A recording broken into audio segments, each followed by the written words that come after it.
ఏటి గట్టు చెబుతుంది అడుగు మన చేపవేట కథలు, మర్రి చెట్టు చెబుతుంది పంచుకొని తిన్న సద్ది రుచులు,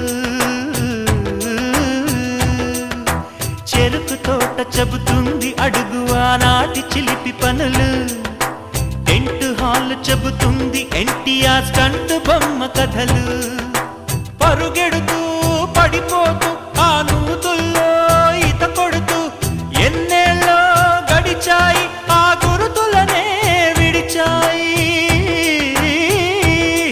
వయసంత మరచి కేరింతలాడే ఆ తీపి జ్ఞాపకాలు కలకాలం మనతోటే వెన్నంటే ఉంటాయి, మనలాగే అవి కూడా విడిపోలేనంటాయి. నీసమున్న నేస్తమా నీకు రోషమెక్కువా,